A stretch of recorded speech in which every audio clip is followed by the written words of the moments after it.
दोस्तों मैं आपके लिए लाया हूं कश्मीर के पहलगाम आतंकी हमले की वो कड़वी सच्चाई जो आपके कलेजे को हिला देगी और आपको ये सोचने पर मजबूर कर देगी कि कैसे ही अपने देश में हिंदू होना गुनाह हो गया और कैसे कश्मीर को मजहब का फांसीगर बना दिया गया और कैसे सिंदूर चूड़ियां हंसती खेलती मस्ती करती दुल्हनों को विधवा बना दिया गया, तड़पता छोड़ दिया जिंदगी भर के लिए। क्योंकि वो हिंदू थी। 22 अप्रैल की दोपहर 2:30 बजे थे। जम्मू कश्मीर की वादियों में हमेशा की तरह दिलकश नजारे थे। ठंडी हवा बह रही थी, लेकिन उस दिन पहलगांव के 22 सारण में जो हुआ उसने धरती और हवाओं को खून से लाल कर दिया और इंसानियत को शर्मिंदा कर दिया। इस बार आतंकवादियों ने गोलियां चलाई सिर्फ धर्म पूछकर। उनसे पढ़वाया गया कलमा, उनको पैंट उतारने पर मजबूर किया गया ये देखने के लिए कि उनका खतना है कि नहीं है, वो मुस्लिम है कि नहीं है। और जो मुस्लिम नहीं निकले उनकी जान ले ली और कह दिया कि जब दोबारा कश्मीर आओ तो मुसलमान बन के आओ। ये अपने देश का हाल है। दोस्तों घटना 22 सारण की है, जो मिनी स्विट्जरलैंड के जैसा हरा भरा मैदान है। लोग यहाँ पर जाते हैं गर्मी की छुट्टी में, लेकिन वहां जब हजारों लोग थे, पिकनिक मना रहे थे, बच्चों की खिलखिलाहट थी, महिला और पुरुष मस्ती कर रहे थे, तभी कई नकाबपोश आतंकी फौजी और पुलिस की वर्दी पहने वहां पर घुसे, हथियार लेकर, चेहरा ढककर। लेकिन उनका इरादा पाक नहीं था, नापाक था। वो मौत का परचम लहराने के लिए आए थे। उन्होंने एक एक कर लोगों को घेरना शुरू कर दिया, उनसे उनका धर्म पूछना शुरू कर दिया। पूछा मुसलमान हो?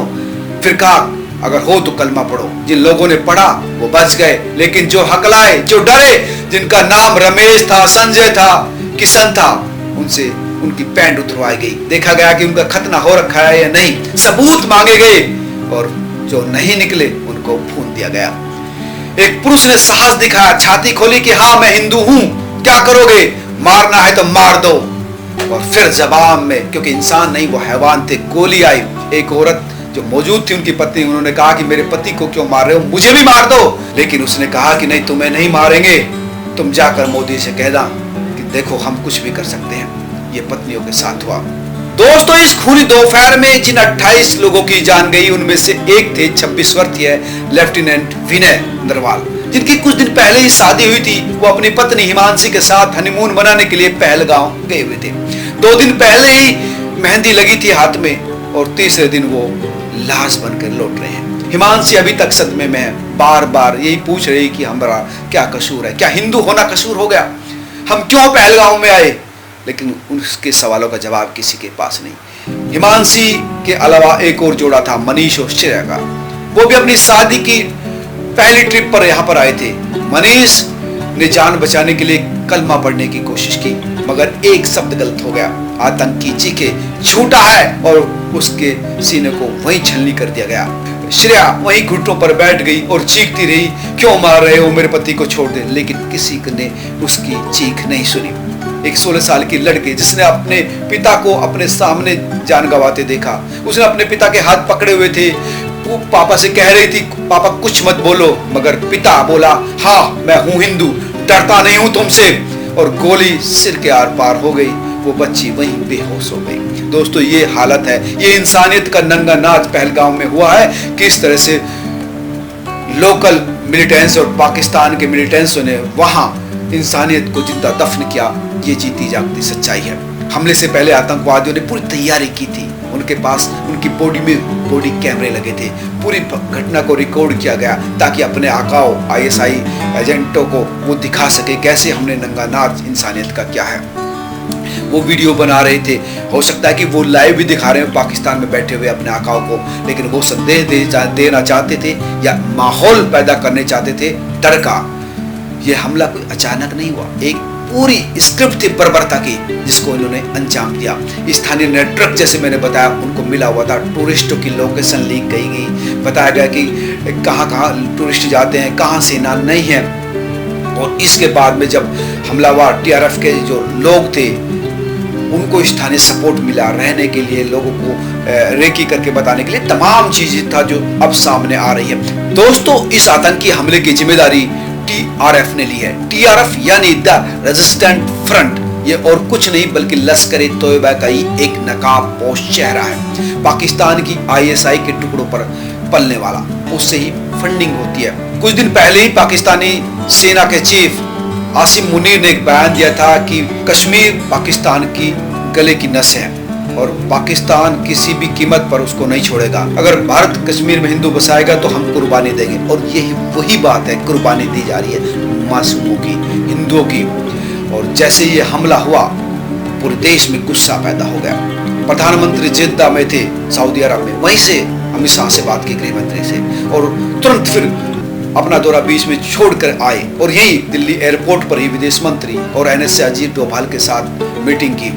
फ्री हैंड दे दिया सेना को, कहा कि ये हमला नहीं है, भारत की आत्मा पर प्रहार है, इसका जवाब मिलेगा और बहुत जल्द मिलेगा। वही गृह मंत्री तुरंत श्रीनगर पहुंचते हैं, सीआरपीएफ, रा, आईबी और एनआईए के तमाम अधिकारी और अफसरों के साथ मीटिंग करते हैं। सेना से कहते हैं किसी भी कीमत पर हमको वो आतंकी चाहिए। चारों तरफ से सेना घेर लेती है, तुरंत उनकी पहचान की जाती है, ऑपरेशन लगातार जारी है और जल्द ही उनको उनके की सजा दी जाएगी। लेकिन एक बात ये साफ हो गई है कि पाकिस्तान अपनी नापाक हरकतों से बाज नहीं आएगा। जब तक पाकिस्तान का इलाज परमानेंट नहीं हो पाएगा तब तक ये दिन हमें देखते रहेंगे कि हमें अपने मासूमों को इसी तरह से खोना पड़ेगा। कैसे देश भूल सकता है कि कैसे उन मासूमों को मारा जिनकी कोई गलती नहीं थी। दोस्तों, इन दरिंदे आतंकवादियों ने एक महिला को इसलिए नहीं मारा ताकि वो एक जिंदा गवाह बने उनकी क्रूरता का। आतंकवादियों ने कहा कि जाकर मोदी को बता देना कि हमने क्या किया है, अगली बार अगर आए तो मुसलमान बन के आना। ये समझिए कि किस तरह से वो खौफ फैलाना चाहते थे। उसके शरीर पर जख्म थे, हाथों में चूड़ियां नहीं थी, वो विधवा हो चुकी थी, उसकी आत्मा झकझोर रही थी कि उनके सामने ही उनके अपनों को इस तरह से इन कातिलों ने कत्ल किया। इस देश में जो गुस्सा है वो सरकार भी समझ रही है और देख रही कि कैसे मजहब के नाम पर मौत बांटी गई, कैसे इंसान को मारा गया। ये सिर्फ इंसानियत की मौत नहीं है, एक सभ्यता की, एक भरोसे की, एक देश के दिल को मारने वाली चोट है। और आज सिर्फ सवाल इतना नहीं कि पहलगाम में क्या हुआ, सवाल ये है कि अब भारत क्या करेगा, क्योंकि अब भारत में बदले की आवाज उठ रही है और बदला चाहते हैं हम अपने मासूम लोगों की जिंदगी का।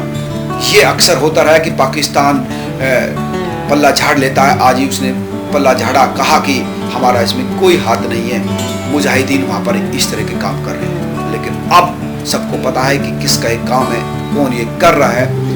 आसिम मुनीर ने जो कहा था वही काम हो रहा है। जब तक आसिम मुनीर को सबक नहीं सिखाया जाता, जब तक पाकिस्तानी फौजों की लाश जानी शुरू नहीं होती, इस तरह की घटनाएं वो नहीं रुक सकती है। और देश को ये समझना होगा, सेना को ये समझना होगा, और हम सब लोग मिलकर ये कहते हैं कि इसका परमानेंट इलाज है पाकिस्तान का इलाज करना। और जब पाकिस्तान का इलाज हो जाएगा तभी शांति आएगी। आप तमाम दोस्त क्या सोचते हैं जरूर कमेंट करके बताना। नमस्कार।